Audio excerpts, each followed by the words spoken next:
Good evening. Welcome everyone. I'm very pleased to say hello to you all. My name is Professor Jerry McGill.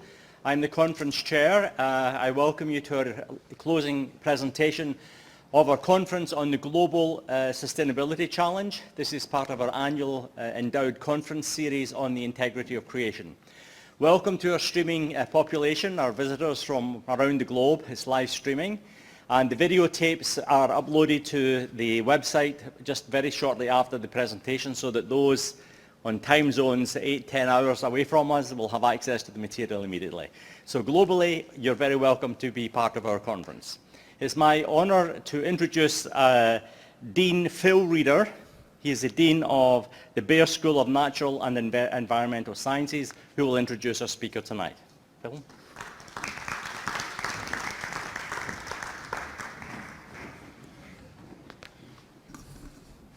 Thank you, Jerry. Glad to see so many bright and happy faces out there, especially the students, so welcome. Our next speaker, Paul Bauman, I've known for nearly 20 years now, and we've worked together on numerous research projects around the world. When the topic of Global Sustainability Challenge was decided upon for this conference, I knew that Paul had to speak at this particular conference on his projects that combine science, namely geophysics, and humanitarian issues, namely the plight of refugees. As stated, we have worked at many places around the world, and I'm sure there are many more research adventures to come, but we've concentrated on a few areas and a few topics as part of this research program that we've developed over the last 20 years. Topically, and in terms of research design, it can be best boiled down into the question, how can the geosciences, which geophysics is part of, be used to collect data when analyzed, interpreted, and discussed by experts can be used to write, in some cases, rewrite history. So I think what you're going to hear tonight is sort of a glimpse into what happens in science as science tries to solve global problems. Paul has been a professional geophysicist for the last 30 years at Advisian Worley Parsons, which is a geophysics company and an engineering company in Calgary, Alberta, Canada. And Paul has a bachelor's degree from Princeton University, a master's degree from the University of Waterloo. And over the last 30 years, he has practiced geophysics and crossed over with a number of different disciplines. So with no further ado, I'd like to introduce Paul Bauman.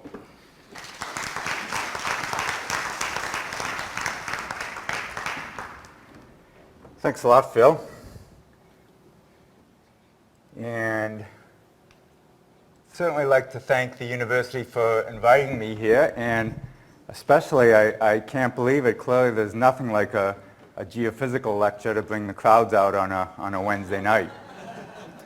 Well, in fact, you all made it here, but I almost didn't make it here. Last week, I was working very deep in the jungles of Colombia, actually on the Ecuadorian border. And when it came time for me to get out and get to a flight to Bogota, it had rained all night, and all the rivers had come up, and they'd washed all the footbridges away. We couldn't bring in a helicopter because FARC had threatened to shoot it down, so I had to get a contingent of military people and 4 explosive experts, 2 medics, and a couple guides to guide me through coca plantations and minefields and illegal gold mining operations to get out to the roadhead, but here I am. So the title of my talk is Water, Refugees, and Geophysics Are Humanitarian Water Problems Our Problem. And what we're going to do in the next 45 minutes or so is go with me on some of my first-person work with some of the most marginalized populations of the world, essentially refugee populations and IDP, internally displaced persons, to some of the most marginal places on the planet in terms of water scarcity. Angelina Jolie, Reese Witherspoon, and myself, we all have something in common. We've all been to the first place I'm going to speak about, the Kakuma refugee camp in northwest Kenya. But only 2 of us, of course, have made a movie, and that's Reese Witherspoon. I don't know if you've seen The Good Lie. It's a really great Hollywood movie, and of course myself. A documentary movie was made about the water project, about which I'll speak, Finding Water. But we'll come back to Angelina Jolie later in the presentation. The first time I went to Kakuma was in 2014, and it was to begin what became a series of groundwater training courses. I was training refugees and the host community people, the Turkana, on the basics of hydrogeology, how to explore for water, how to use new sophisticated equipment, how to repair wells, how to read maps. And on my flight there, I remember that first time, it was October 14th, I had the New York Times, and it was a really good article showing the inverse correlation of the cost of water and water consumption. The more water costs, the less countries consume water. And it was a photograph in that article that I used in that first course, and I use very often, and it's this photograph, and what refugees in Turkana found completely incomprehensible is not the open sprinkler irrigation and not the fact that this is in essentially what's a desert, California. It's taken from the Central Valley. But what they find completely incomprehensible was here in the middle of a 4-year drought, which the Turkana was also in, they're using irrigation water to grow grass. This is grass for front yards in California.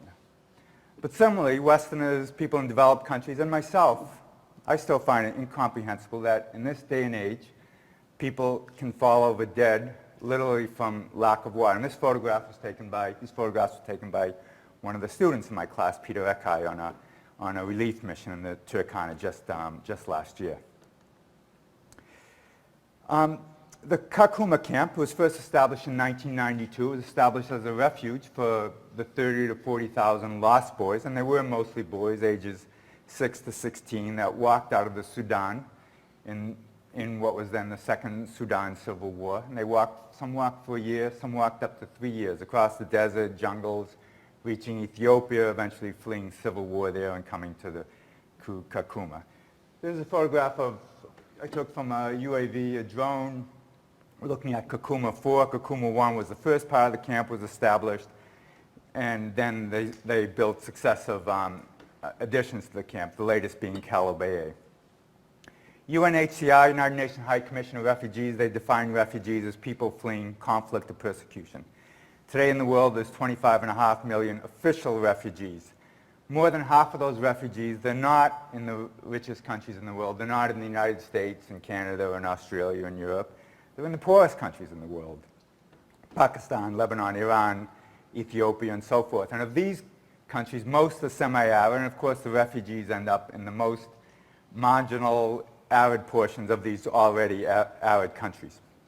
But beyond these 25 million refugees, we have another 68.5 million displaced persons. So these are essentially refugees within their own borders. And this includes 6 million in Syria and millions in other, mostly semi-arid and arid countries. Although the largest refugee population in the world, you might be surprised to know, IDP population is actually in Colombia. And in fact, right now, of course, the most rapidly developing refugee crisis in the world is happening in Colombia with the Venezuelans. And then beyond this, beyond the IDPs and the refugees, we have another 135 million or so people that are in severe humanitarian need. That is, they have an acute shortage of water, food, medical need, and security.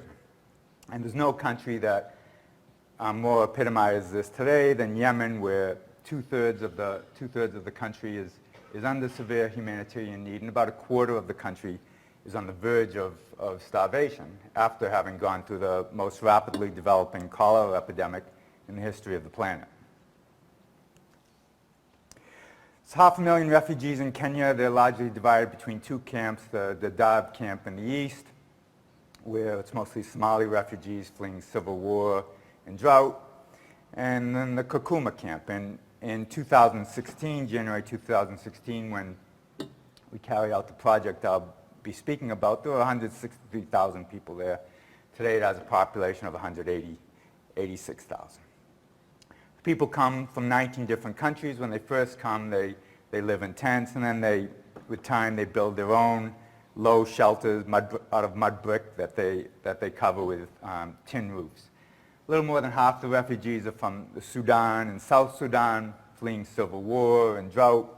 Another 20% from the Democratic Republic of Congo, fleeing civil war.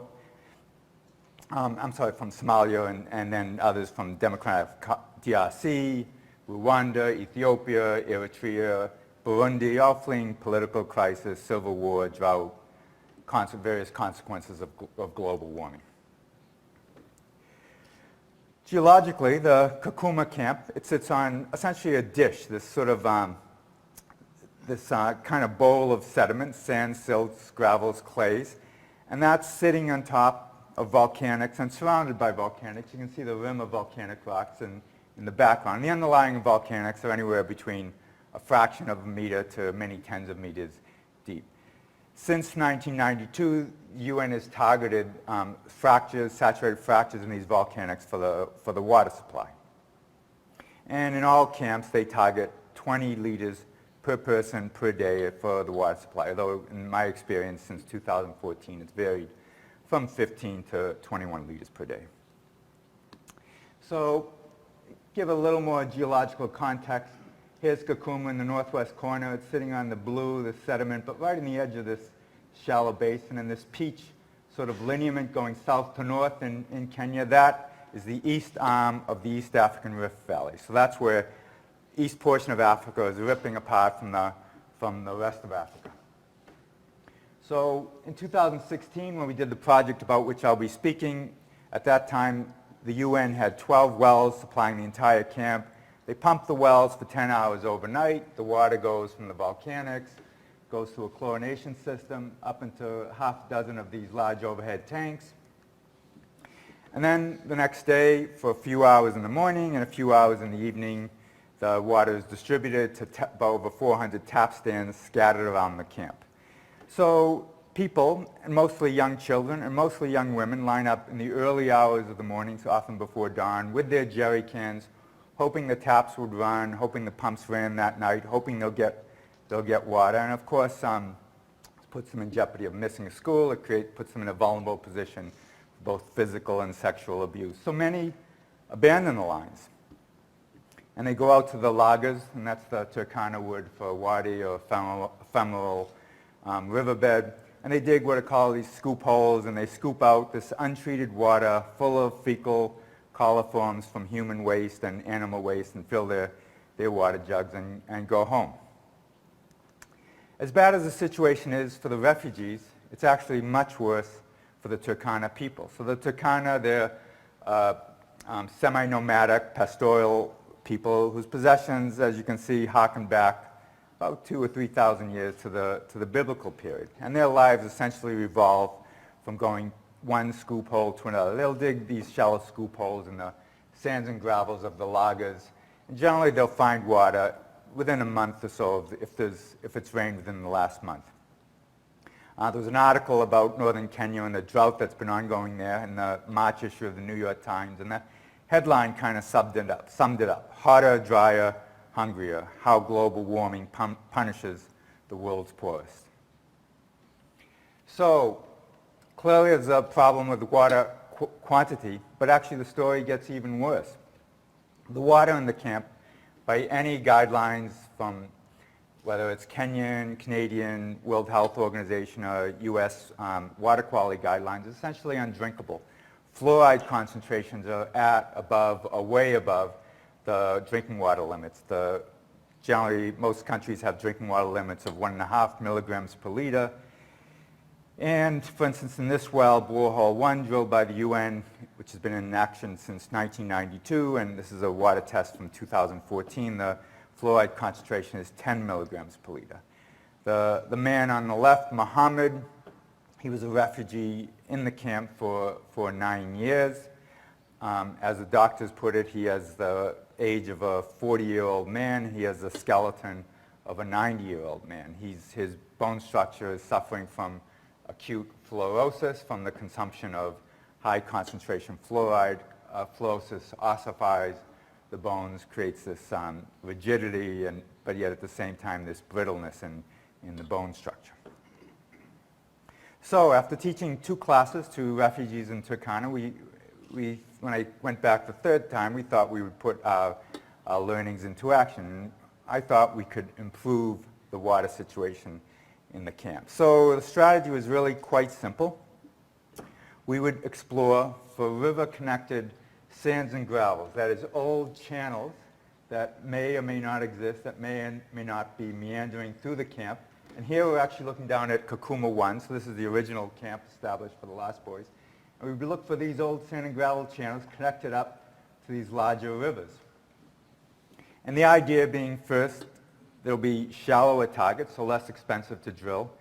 Secondly, they'd be much higher permeability. These, you get much greater flows from unconsolidated loose sands and gravels versus small fractures and volcanics. And third, although it wasn't known, the hypothesis, so my hypothesis was that the fluoride was coming from calcium fluoride leaching from the volcanics, as is common in the Rift Valley. So hopefully we get lower fluoride water. But of course, there's one potential fundamental flaw you can see in this strategy, and that is there's no water in these rivers to connect up to. But I knew that in September, they get what's called the small rains, and in April they get the large rains, and that sometimes the lagers, they flash flood, and they fill. And the UN had collected hydrographs. So what we see here, this is 8 months of data on the x-axis. In this first graph, we see that when we get these sporadic rains, nothing happens. Our second graph here is wadi runoff, that is the level of water in the lagers. But when we get consistent rains, the lagers actually fill with water. And in this third graph, again, 8 months on the x-axis, water levels in the wells on the y-axis, we see that when it rains and the lagers fill with water, the wells respond immediately. So we hypothesized that clearly if the volcanics that are feeding the deep UN wells are responding, then clearly the shallow gravels will be recharged from these rains and they'll respond as well. So this is where the geophysics come in. So what's applied geophysics? Applied geophysics is the science of using various instruments, surface instruments, to measure physical properties, some physical property that will distinguish what you're looking for from everything else. So in this case, we measured two physical properties. First, we did a seismic refraction survey.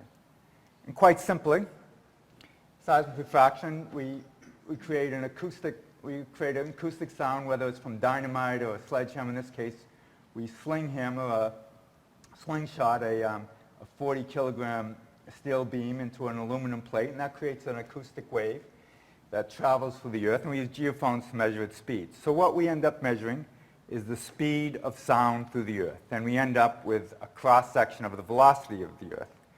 And quite simply, rock is fast, sands, gravels, overburden is slow. So we end up with an image of the depth to rock, and hence the location of our channels. And then the other technique we used was electrical resistivity tomography. And here we create a cross-section of the earth in terms of electrical resistivity. How resistive are the subsurface materials to the flow of current? And we know that fresh water is very resistive to electric current passing, but salt water is very conductive. We know that sands and gravels are very resistive, while clays and impermeable materials are very conductive. So together, the seismic refraction would tell us where these channels are, and the resistivity would tell us if they're filled with gravel or clay, fresh water or salt water. But before I show you any results, I'm going to introduce you to a few of the crew, a few of my students. So first is Loki Lowy. She's a Turkana woman. She teaches at the Angelina Jolie primary school. And this was a school that Angelina Jolie personally established and maintains. And it's essentially a refuge for young girls where their only alternative is early childhood marriage and genital mutilation. So it's a boarding school, of course, a very well-guarded boarding school. And like all the students, she's a refugee. She speaks at least 3 languages, Turkana, English, and Swahili. This is Junior Kayembe. He was 3 years into a geology degree in the Congo. When Civil War broke out, he hitchhiked and walked 1,500 kilometers to get to Kakuma. He speaks French, English, and Swahili. Habimana Venant came from the relatively recent political upheavals in Burundi. And Laban Losiro, he was a child soldier in South Sudan. He actually speaks 4 languages. So it's a typical cross-section of the class. And I'm just going to show you one piece of data. This is the section that was first drilled on. And the data is 800 meters long, 120 meters deep. The colors represent the resistivities, the electrical resistivities of the subsurface. This dashed line, this is the top of our high velocity zone measured by the refraction. So this is the top of rock. And what we see, the overburden material, everything above that rock, what we're particularly interested in is the hot pink stuff. That's the high resistivity, freshwater saturated sands and gravels. So the first well drilled based on our data was this well. It was drilled, one of the shallowest wells ever drilled in the camp. It was also one of the highest producing wells, producing 40 cubic meters of water an hour. And it was the first well ever drilled with fluoride concentrations below drinking water limits at 0.9 milligrams per liter. This aquifer alone, 2 other high production wells were drilled, 29 and 45 cubic meters an hour, both with very low fluoride concentration. You take those 3 yields alone together, pumping 10 hours a day, sending 10 liters of water per person per day. That's actually enough water for 60,000 refugees. So that's a nice story, sort of happy ending, and it all came together, the geophysics. But what does that have to do with the rest of the world? This is a marginal population living on the Turkana Desert, which is basically on the edge, in the Sahel, on the edge of the Sahara. What does that have to do with the rest of Africa? What does that have to do with us here? Well, in 2002, NASA launched 2 satellites, the GRACE project. And GRACE is an acronym. It stands for Gravity Recovery and Climate Change Experiment. These satellites, they actually don't have any sensors. They just travel round and round the world. 3 meters long, 2 meters across, 1 meter high. Their orbit's 490 kilometers in space, and they travel 220 kilometers apart. But what is measured is their positions, very precisely. They have microwave ranging, and their positions between each other can be measured within a micron. That's 1,000th of a millimeter. So what will change the position of these satellites? Well, as they go round and round the Earth, what changes their orbit is the Earth's gravitational field, of course, what holds all these satellites in orbit. And what changes in the Earth's gravitational field? Well, largely, it's the movement of water.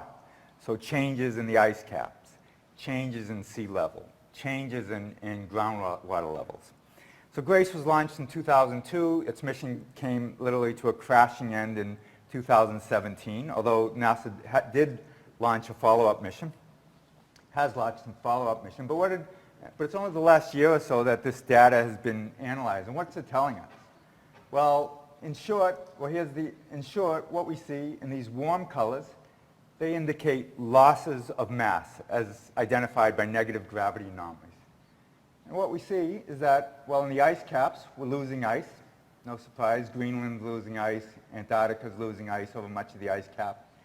Glaciers are losing ice. Alaska, Patagonia, the Andes. But most dramatic and most, I'd say, disturbing is that we're losing water in our aquifers. Central Valley in California, the southern Ogala Aquifer, High Plains Aquifer in the U.S., all across the Middle East, northern India, Pakistan, Central Asia, the Tarim Basin, northwest Australia. Many of the largest aquifers in the world are clearly being depleted of water. And this might or might not be surprising to you. We've all seen pictures of giant ice sheets breaking off on the Ross Ice Shelf, giant icebergs falling off of Greenland, heard about wells going dry in California or the Mongolia Desert. But these are all isolated points. Until we had this GRACE data, no one had a global look of what's happening over the entire planet. And this is really our first glimpse at that. In fact, one of the scientists on the GRACE project, first at JPL and then now at Washington State, Sasha Sloan-Ritchie, she examined the 37 largest aquifers in the world. And what she found was that 21 of them are at what she would call sustainability tipping points. That is, more water is being pumped than is being recharged. But of those, 13 are at what she would call significantly stressed, or I would call it beyond the tipping point. That is, the recharge is insignificant compared to the amount of water that's being depleted. And of course, not only are these important sources of water, but this is where our food comes from. Central Valley, of course, is the biggest food-producing area in the United States and produces food for much of Canada. This area was, of course, the Fertile Crescent, Central Congo, Pakistan, Northwest India is the food basket, the bread basket of India. And even in Europe, we have central France. This is the largest wheat-producing area in France. So when you start running out of water and you start running out of food, one of the consequences, of course, is political, civil, and social upheaval. And there's no coincidence, it's certainly not a coincidence that this shaded area across North Africa and the Middle East correlates to most of the countries that were involved in the upheavals of the Arab Spring. And it's certainly no coincidence that the most severe area of groundwater depletion is Syria, Iraq, and Iran.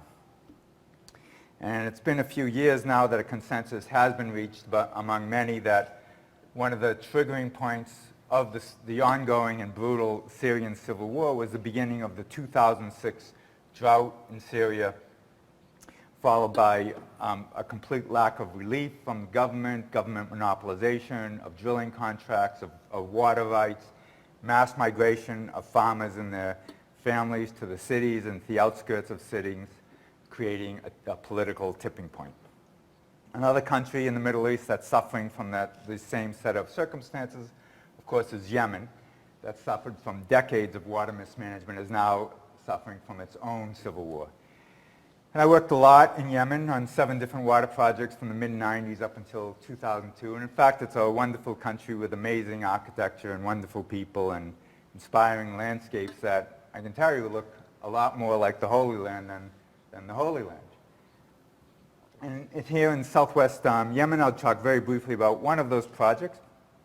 And southwest Yemen is where the second largest city in the country is, Aden. And this area had already suffered from decades of overpumping and water mismanagement and successive movements of well fields further and further inland as water was increasingly drawn from the ocean in a saltwater intrusion front, not only destroying drinking water supplies, but then creating these brackish irrigation water supplies that salinize the soil and result in an abandonment of the land, abandonment of what was one of the bread baskets of Yemen, and the creation of an IDP crisis of 250,000 internally displaced persons. So we were there in 2002 for the United Nations Development Program, trying to map the saltwater intrusion front and resite the well field. And I'll just show you one piece of data. Here's a section of data almost 3 kilometers long, 250 meters deep. This hot pink color, this layer at the bottom, that's massive crystalline rock, essentially what you think of as granite. Then above that is our sedimentary rock, and here in blue, this is our very low resistivity, that is high salinity of brackish water that has been intruded 15 kilometers inland from pumping at the well field, over pumping at that well field. So again, we might say, okay, that's Yemen, it's this, what many would call a failed state, and certainly it's one of the countries in the world with the highest rate of population growth. Those aren't our problems. But that's not what GRACE says.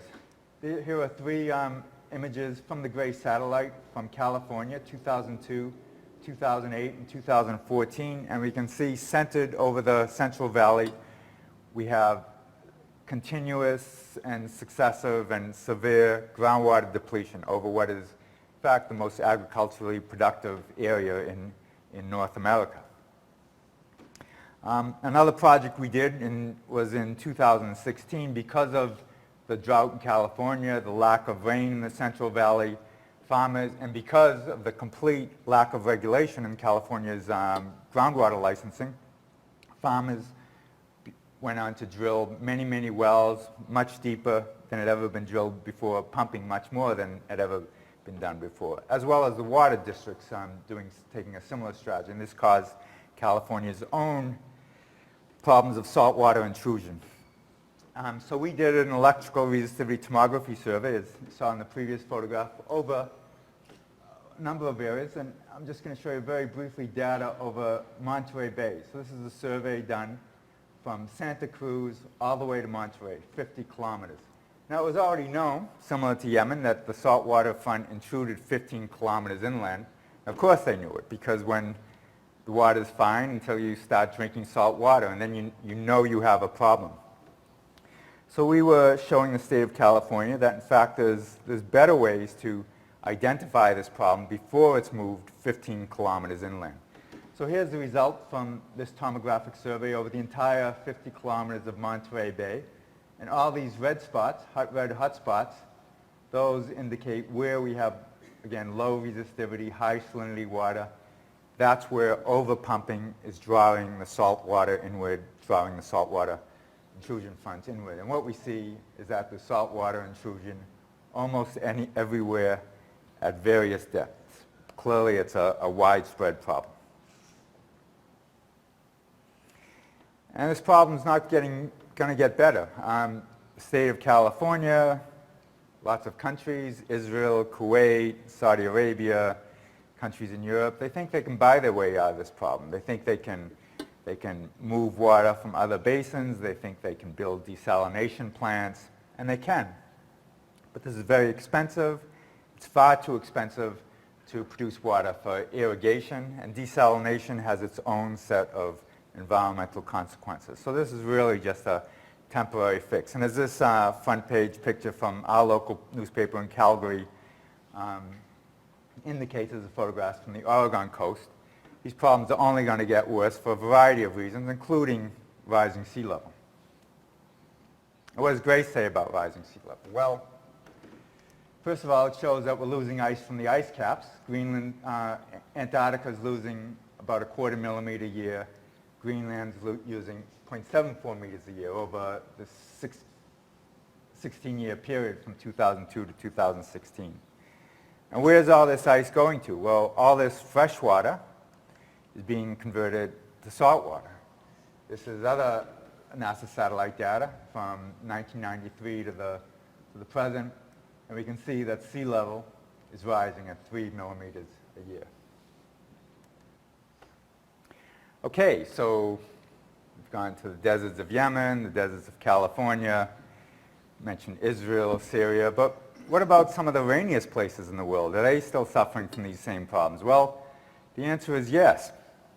So now we're going to go very briefly to Bangladesh, and here's Grace data, and we can see severe groundwater, it's mapping severe groundwater depletion in the Punjab, northern India, Pakistan, but even in Bangladesh, where we get rainfalls up to 4 meters a year. And we're going to go to one particular location in Bangladesh, southeast Bangladesh, what's called the Teknaf Peninsula, receives 3.88 meters of water a year, a lot.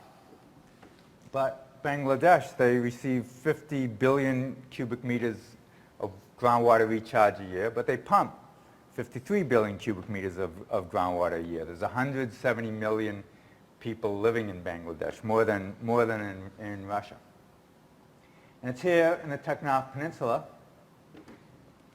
that the refugees, the Rohingya refugees fleeing ethnic cleansing, genocide, crossed the border, and UN, the government of Bangladesh, has cleared jungle in this what previously was a geologically unmapped area and settled the refugees in about 10 refugee camps, including this picture over here, what's now the largest refugee camp in the world. Kakuma has now been knocked down to 3rd place. The Kutupalong camp, it's actually over 600,000 people.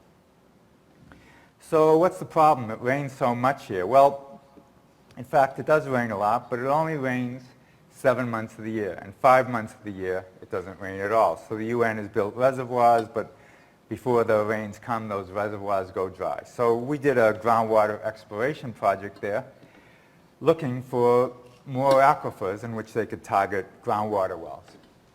And in fact, we did find aquifers. We did find a number of what you see here is a 3D representation, what we call fence diagrams, showing these sandstone channels, insides into deeper shales.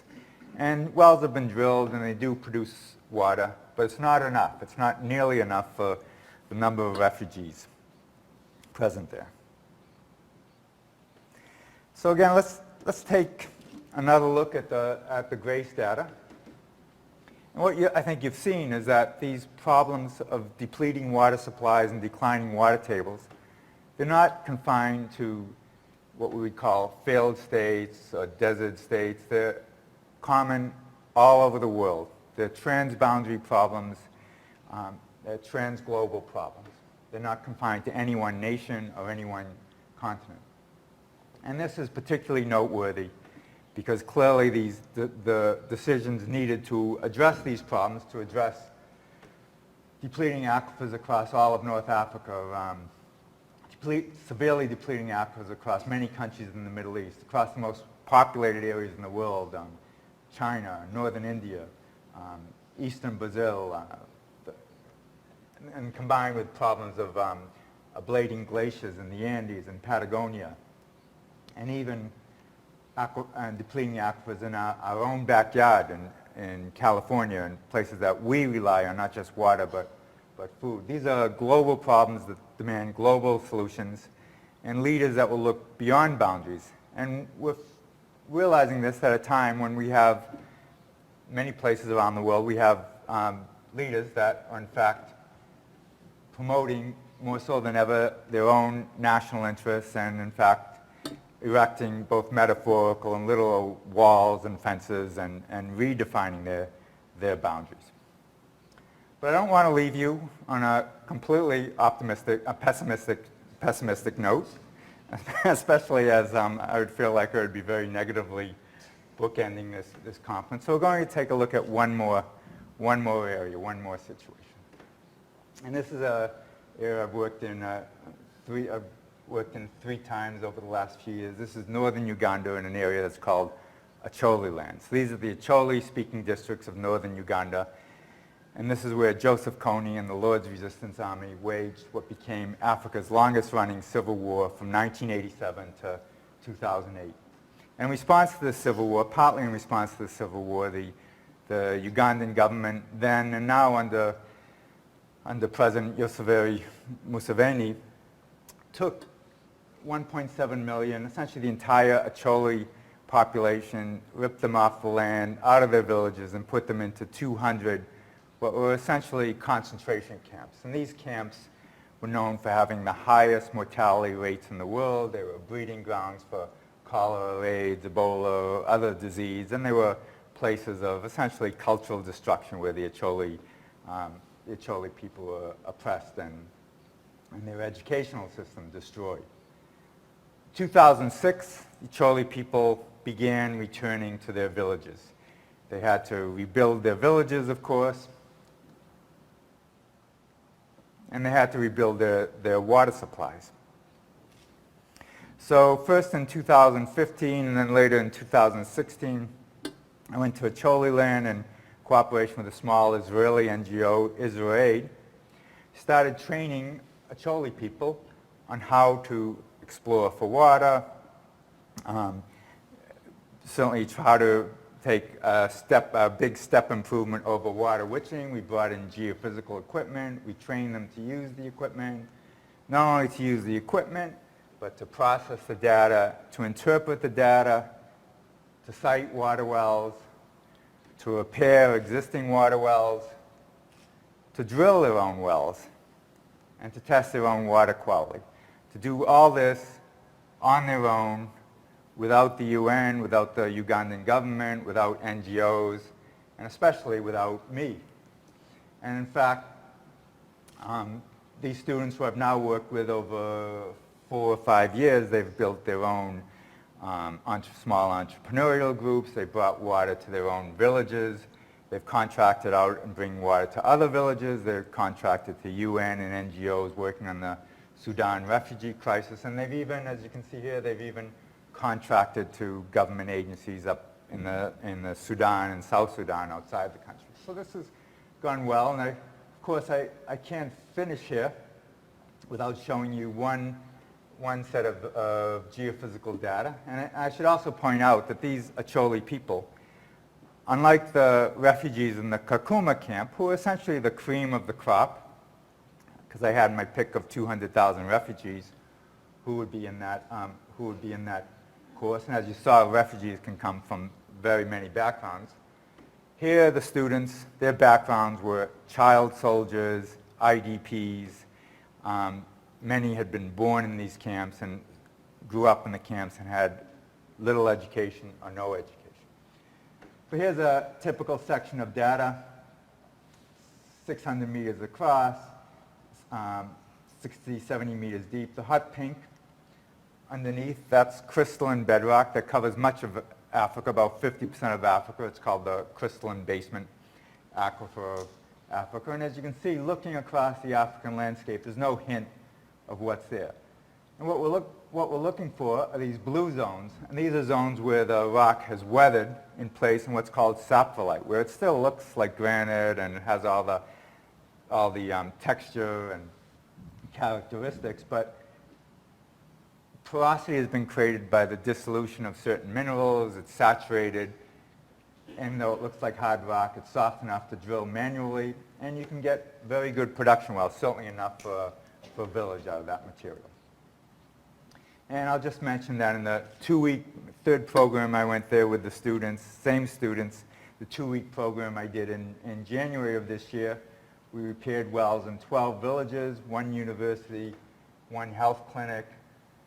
We sited new wells in 10 villages, and then completely on their own, the students have gone on to drill 7 successful wells, drill and install hand pumps, and do the water quality testing since then.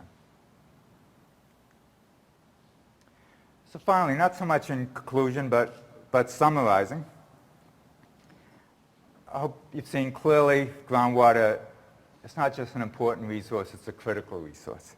It's about 1/3 of all the water usage in the world. About half of all irrigation water comes from groundwater. 2 billion people depend on it. And even in the developed world where we may have reservoirs and rivers, when our surface water goes dry, groundwater is our reserve. Hopefully I've convinced you that, of course this is a bit self-serving, but geophysics, geosciences, whether it's from the ground or from space, is critical in not only assessing what we have, but also monitoring how we're using the resources we have. Clearly, refugees and IDPs are placed in some of the most marginal areas of groundwater availability on the planet. But hopefully I've convinced you, partially through the NASA satellite data, that the issues that these refugees and IDPs are facing are issues that not only we are going to face, but we're already facing, and simply, we're quite literally buying time at the moment. And clearly these situations of depleting groundwater surface, groundwater levels, groundwater supplies, they're not located to any specific country, any specific continent, any specific climate regime. They're global problems crossing boundaries. But finally, on a more optimistic note, even though to one degree or another our governments, local, national, and international through the UN agencies, they're not properly facing the acute situations that exists now and is rapidly approaching. But nevertheless, communities, not just in northern Uganda, but NGOs in Canada, water co-ops in Mexico, informal community organizations, I can tell you all over the world, South America, Africa, Asia, are recognizing these issues and are trying to manage from the bottom up. It's not going to be enough. At some point, of course, governments will have to get on board and will have to properly address the situations, but it's certainly a beginning that communities are recognizing the situations and organizing themselves. Finally, I'd like to put out a few thank yous. First to some colleagues at at work that have assisted me in these projects. Secondly, to Geoscientists Without Borders. It's a foundation of the Society of Exploration Geophysicists. They funded the Turkana water program and the Choli program. Israel, a very small Israeli NGO that provided the logistics for the Choli and the Turkana programs. UNHCR that funded the Rohingya program, and UNDP that funded the Yemen work. And of course the Kakuma and Turkana crews that supported that actually basically did the Turkana work, the Bangladeshi crews and the Ugandan students. And finally, again, I have to thank you. I'm very impressed that an audience comes out to a geophysical talk. I did keep the equations to a minimum. I hope you appreciate, and thank you very much.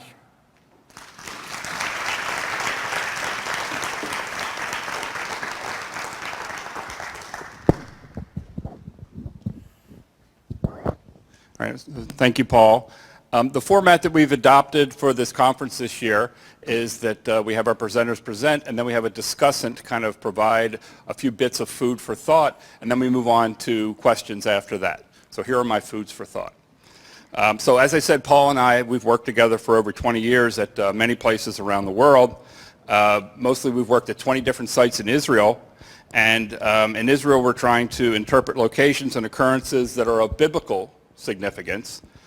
More recently, we've also been working at numerous Holocaust sites in Poland and in Lithuania, trying to unravel the complex litany of events and cover-ups perpetrated by the Nazis to try to get to the truth. We worked at a place called Sobibor in Poland, where the Nazis murdered 300,000 people in less than a year. And we've worked in Lithuania at the Ponar Forest, where 100,000 Jews were murdered over a several-year period. We've worked as part of a multinational, multidisciplinary research team to uncover many painful truths of the Holocaust. Last year, at a site called HKP in Vilnius, Lithuania, we conducted an extensive body of research where actually evidence of a good Nazi was uncovered. Major Karl Plaga saved several hundred Jews from the firing squads in the forest during what was called the Holocaust of Bullets. So we have studied in many contexts the inhumanity of humankind and using science to try to uncover history and to try to uncover useful information that might help humanity. As evidenced by Paul's presentation, humankind's inhumanity to humankind takes on a variety of different forms, and it's certainly ongoing by forcing hundreds of thousands of people into these refugee camps. In Paul's examples in Kenya, Myanmar, Bangladesh, conscious efforts were made by governments to put hundreds of thousands of men, women, and children into peril. Is the government of Kenya, Myanmar, Yemen, Bangladesh lining up these refugees and shooting them? No, they're not.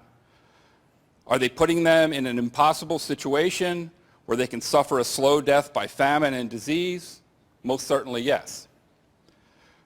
So are there solutions to solve the dilemma of humankind's inhumanity to humankind? I think that really depends on a concept of scale. I'm a trained geographer by profession. I have a PhD in geography from the University of Wisconsin, and I've through time morphed into an environmental scientist and a geoarchaeologist, but in a previous life I used to think a lot about time, space, and scale. So I often think about problems in that context. In one fell swoop, can inhumanity, famine, and genocide overcome the natural progression of processes, both cultural and physical, to destroy culture and set a segment of society, especially the most vulnerable, on a collision course with disaster?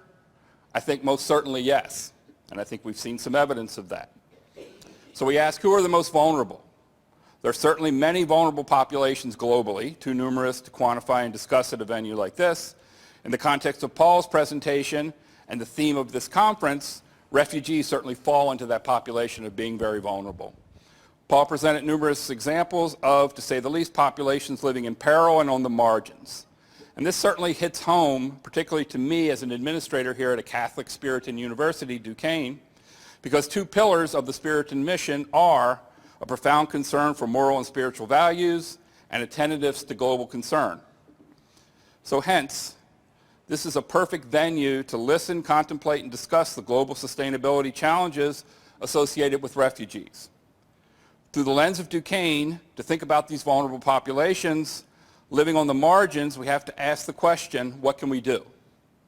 In the context of the presentation we just heard, at Vizian Worley Parsons, which is the company that Paul works for, which is a for-profit company, asked the same question and decided that they, in some instances, can donate people, time, equipment, and expertise to make a difference. That's an important link in the chain that, when stretched and closed, may lead to solutions at some point, a beginning of sorts. But solving a problem has to have a beginning, a middle, and an end.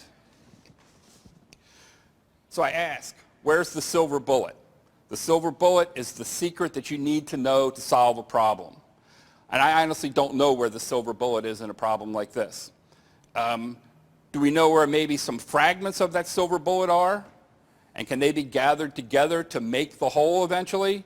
And I say yes, because some of the fragments of the silver bullet are here in this room with the discussions that we've had today and the information that we've traded and talked about today as well. Now, will that lead us in the direction to solutions? I think so. So how can we move forward with these concepts? Well, in my opinion, step one is for each of us to get our own houses in order, which I feel that we at Duquesne are doing. We are now forming a campus-wide sustainability committee. There are student groups concerned with sustainability on campus. We have a globally recognized MBA program in sustainability, and we are now developing an undergraduate major in sustainability as well. So is that enough? Well, we don't know. In the beginning, or is it a beginning? Most certainly yes.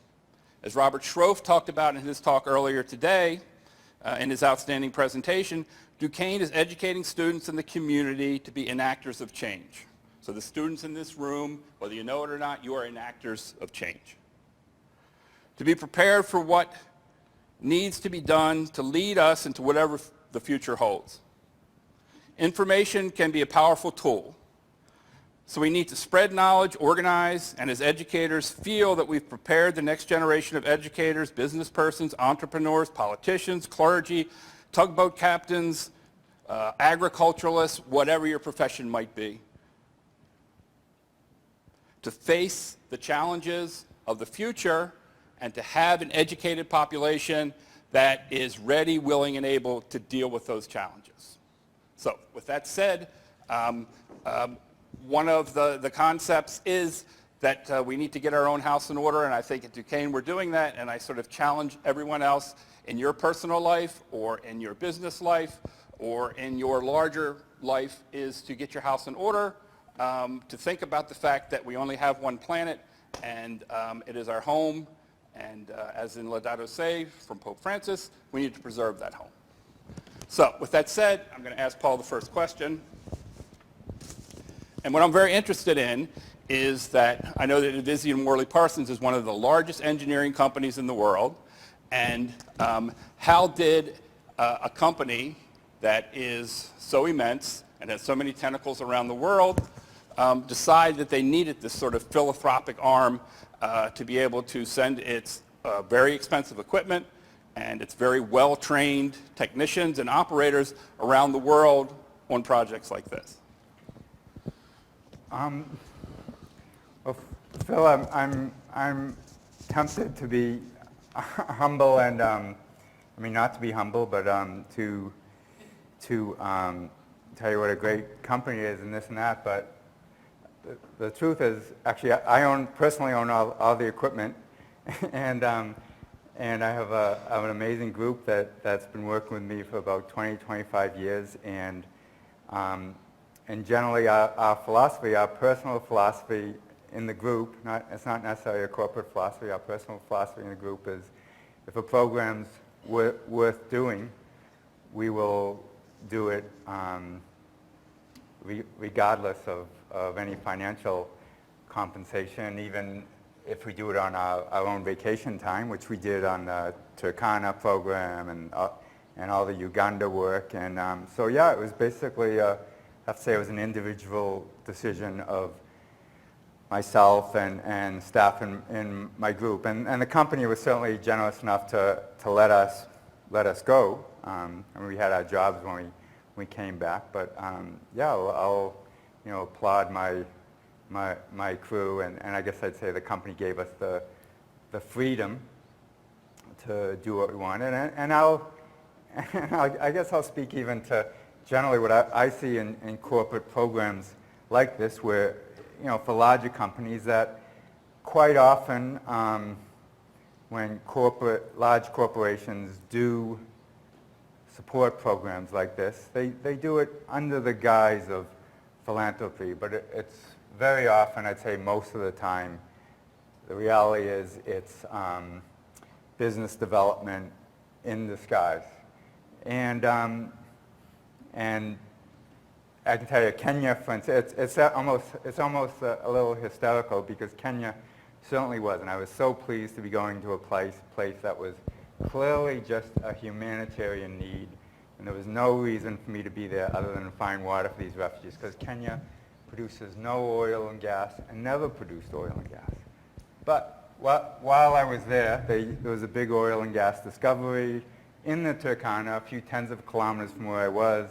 And right after I finished, the oil company was Tullow Oil, I think Europe's largest independent oil company. They needed water for their community water supply in their camps, and they got in touch with me, and now that's become one of the biggest projects for our group and for our company. So one of the messages of that is it actually can be good business to do things purely out of philanthropy. But really, the main message is it was an individual decision on myself and my colleagues.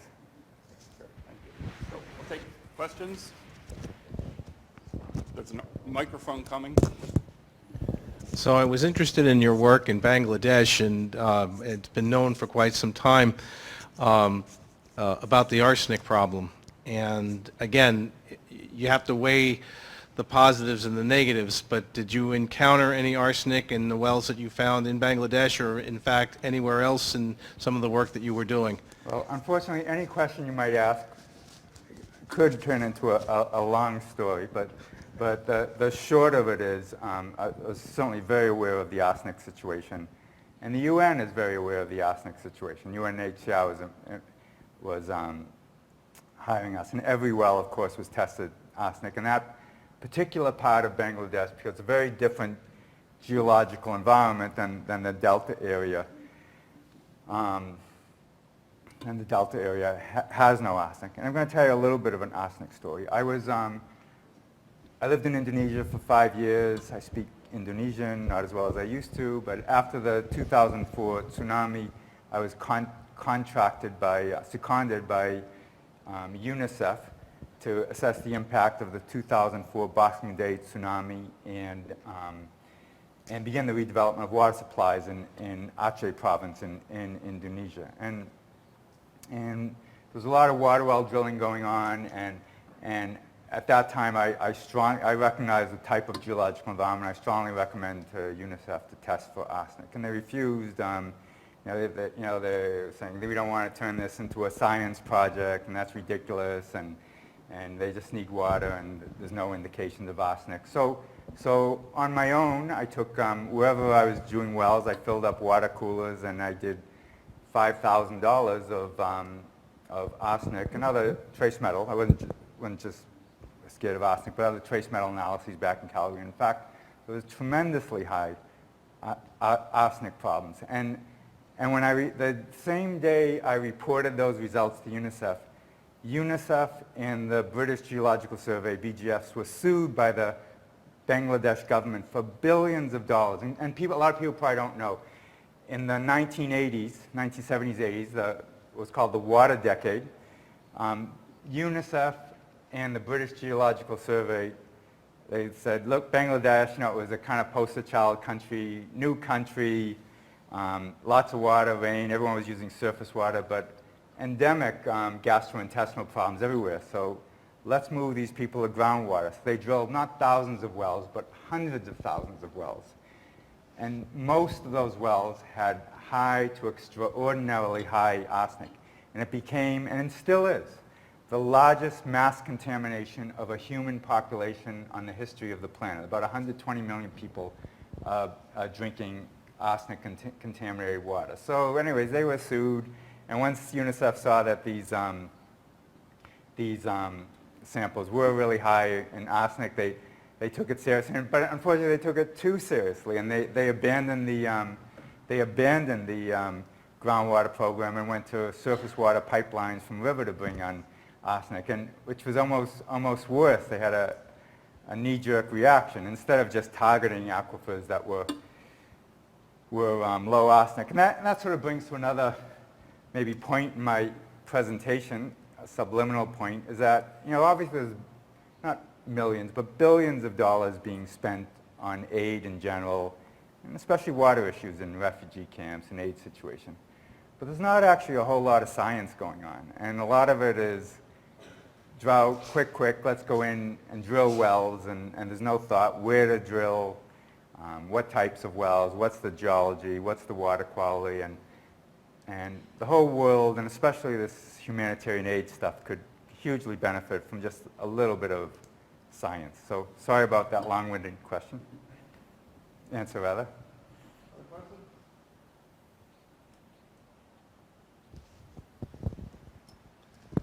Thanks so much for this overview to you, given us a straightforward question. If a student was interested in developing themselves for a career in this field, what's the route for them? What type of disciplines? How should they train themselves? There's probably a more straightforward path now than ever. At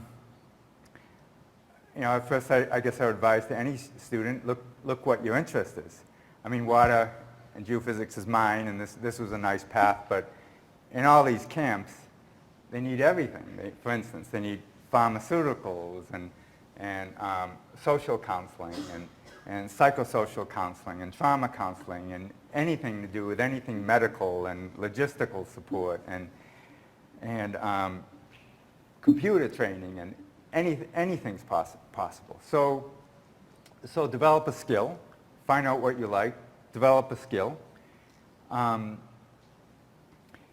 Having these types of opportunities, it's if you get the opportunity, take it.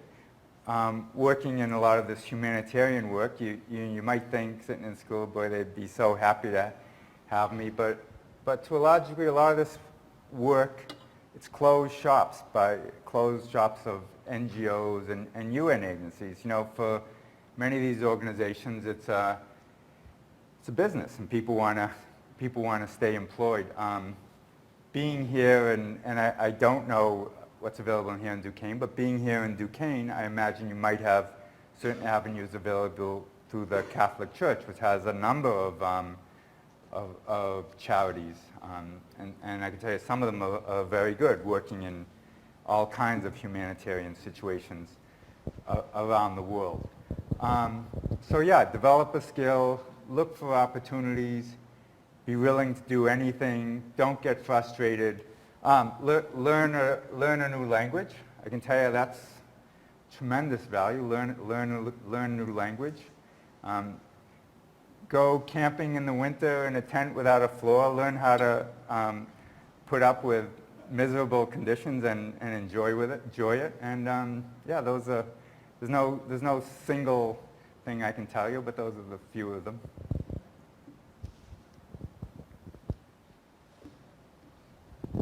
Thank you so much for a terrific talk and for your work. Just fabulous. Two questions.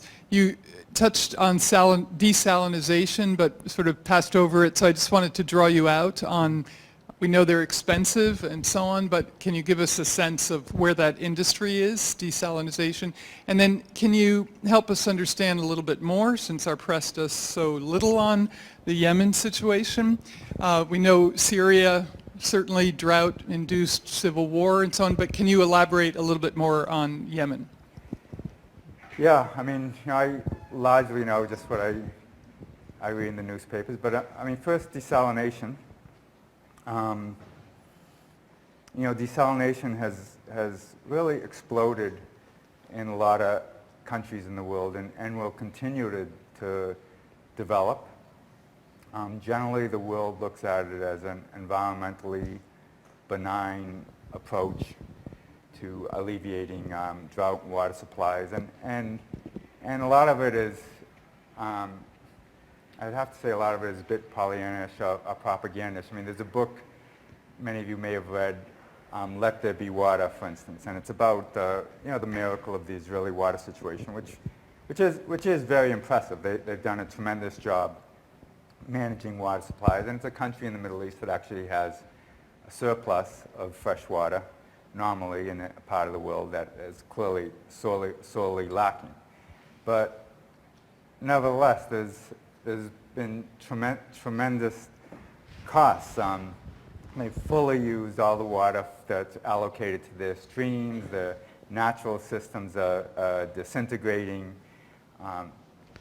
Seawater, the production of fresh water from salt water takes tremendous amounts of energy. If it wasn't a country surrounded by enemies and essentially at war, there'd probably be more economic situations and more logical situations. Vast amounts of brine, it depends on the system, but many times more brine than water is produced is then dumped into the ocean, which is essentially a toxic substance. And not only do you have an increased concentrations of salt, you have a vastly increased concentration of trace metals, including boron, which is a very toxic trace metals. And the costs of producing water from desalination, they're completely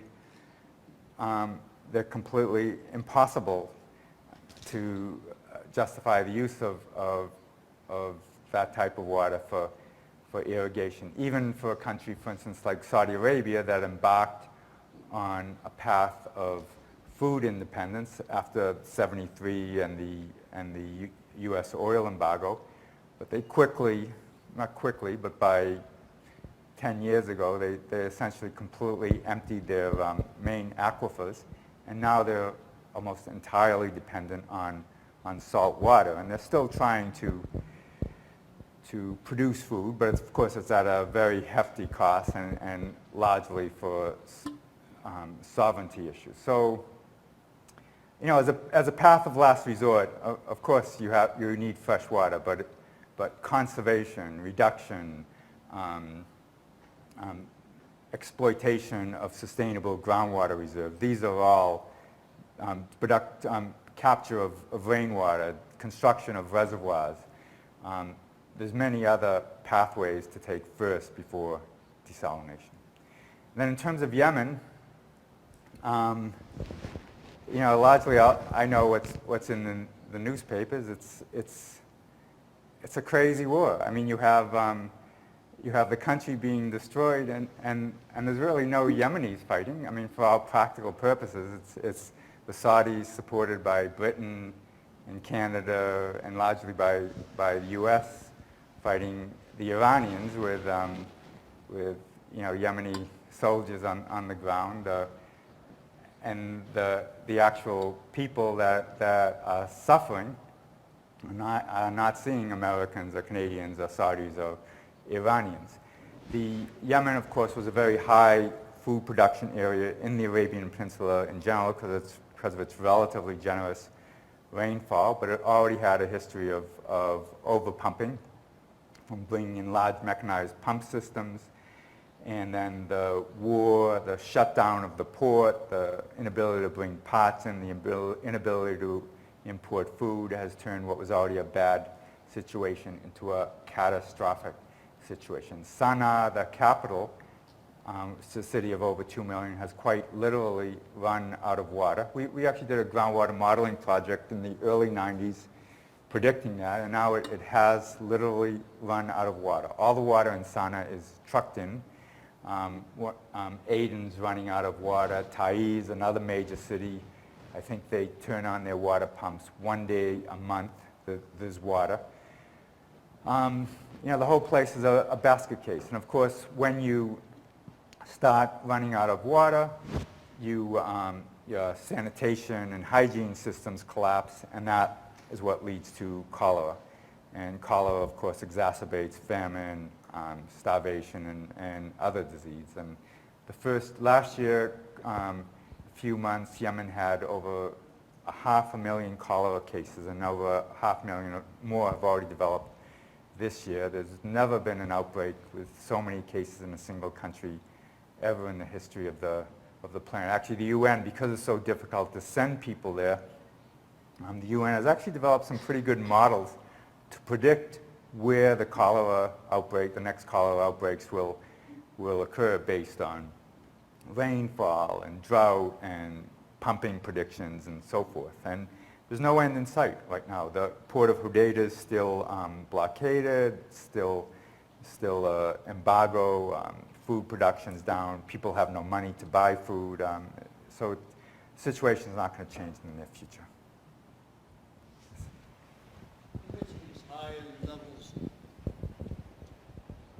You mentioned these high levels of arsenic, and do you know of any kind of research that's being done on how to reduce the arsenic in the water? And the background to my question is, there have been students from Duquesne over the past 4 summers during their vacation times. They have gone to Tanzania to work on a particular place near one of the Spiritan missions to reduce the fluoride in the water. And it seems, what I've heard secondhand, since they came back in August, that they have hopefully a solution for reducing it, if not eliminating it completely. Yeah, that's right. So 2 things. Actually, I'll address the fluoride issue first. I actually have a paper that was just accepted by the Lancet on fluorosis and fluoride in East Africa. But fluoride is very common in Rift Valley environments. It's associated with the volcanics. It's extremely fluorosis, dental fluorosis, which is actually quite easily recognizable. You get kind of opacity in the teeth, and then teeth eventually turn black. And then that's from over 3 milligrams per liter. And then skeletal fluorosis, you get over 6. But that's very common all over East Africa. And there's different filters and home filters, and there's different schemes to replace fluoride, take fluoride out. Personally, I don't like that approach. There's this idea, especially promoted by small NGOs, that support these home filters and home water supplies and this and that. They push them very hard, and generally what I see head on is that, first person, they don't work because they all require maintenance and care and a certain amount of training, and they work for a while. And a far better approach, like we did in Kakuma, is simply find another water supply. And often that's not very difficult, given a little bit of science and a little bit of exploration. And but you have NGOs that are specifically, their raison d'etre is home fluoride, for instance, reduction. So that's what they think. But anyways, yeah, fluoride's one problem. So arsenic is not really a problem in East Africa. It's associated with other types of geological environments, and it's very widespread.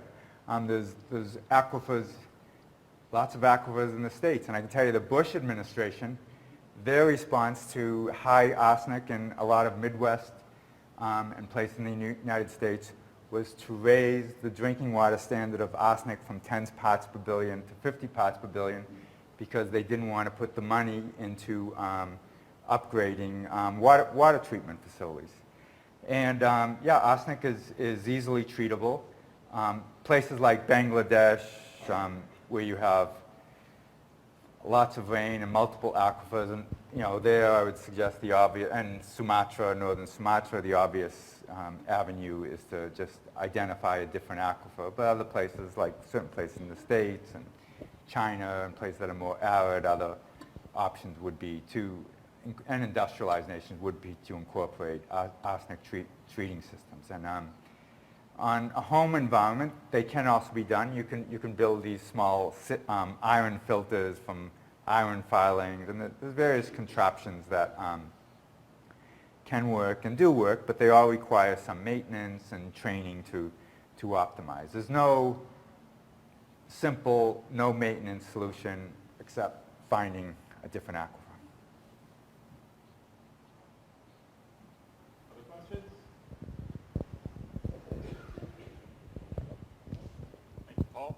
Thanks a lot, Phil.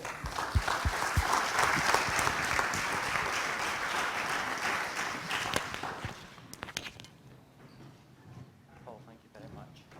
Thanks a lot, Jerry. That's fun. Okay, thank you everybody. Thanks Paul for facilitating. And Paul, thank you for a blockbuster presentation to conclude the conference.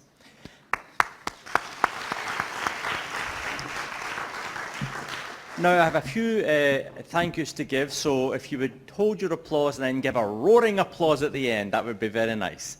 I want to thank our global audience on live streaming, and you'll see this after the event in our videos, for participating in this global conference on the challenge of sustainability. You students here, I want to thank you. We do these conferences for you. We want you to be the future geophysicists and whatever, going into these wonderful places. We want to inspire you. We want to train you.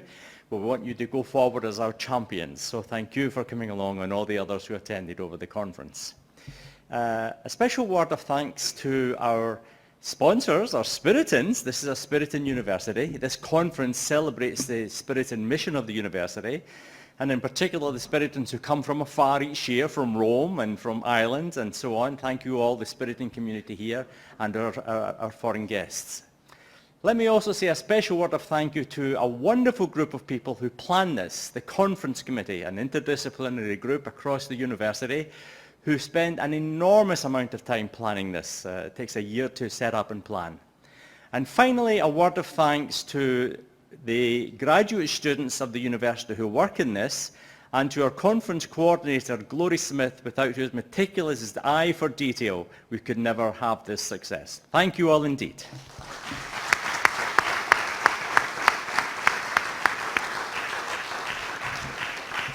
And we have a little reception. This is the end of the conference. Stay with us, chat with us, and then go home and have a good sleep for class tomorrow. Thank you all. Good night.